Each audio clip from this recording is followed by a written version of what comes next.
17ನೇ ಶ್ಲೋಕ ಹೀಗಿದೆ. तुम्हारो मंत्र विभीषण माना, ಲಂಕೇಶ್ವರ ಭಯ ಸಬ್ ಜಗ ಜಾನಾ.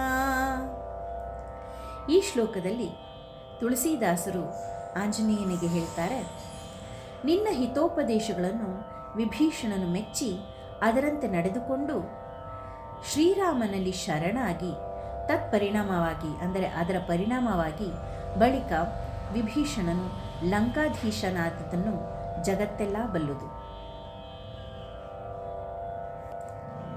18ನೇ ಶ್ಲೋಕ.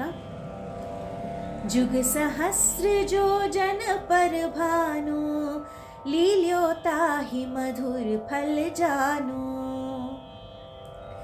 ಈ ಶ್ಲೋಕದಲ್ಲಿ ತುಳಸಿದಾಸರು ಹೀಗೆ ಹೇಳ್ತಾರೆ, ಆಕಾಶದಲ್ಲಿ ಕಂಡ ಹೊಂಬಣ್ಣದ ರವಿಯನ್ನು ಒಂದು ಹಣ್ಣೆಂದು ಭಾವಿಸಿ ಸಾವಿರಾರು ಯೋಜನ ದೂರದವರೆಗೆ ಅಂತರಿಕ್ಷದಲ್ಲಿ ಲೀಲಾಜಾಲವಾಗಿ ಹಾರಿದ ಮಹಾಧೀರ ಆಂಜನೇಯನೇ ನಿನಗೆ ಶರಣು. 19ನೇ ಶ್ಲೋಕ. ಪ್ರಭು ಮುದ್ರಿಕಾ ಮೇಲಿ ಮುಖ ಮಾಹಿ, ಜಲಧಿ ಲಾಂಘಿ ಗಯೆ ಅಚರಜ ನಾಹಿ.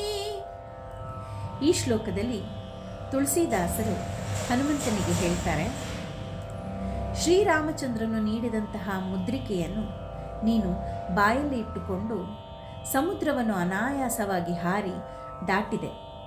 ಮಹಾವೀರನಾದ ನಿನಗೆ ಅದು ಆಶ್ಚರ್ಯದ ಸಂಗತಿಯೇನಲ್ಲ. ಈಗ 20ನೇ ಶ್ಲೋಕ.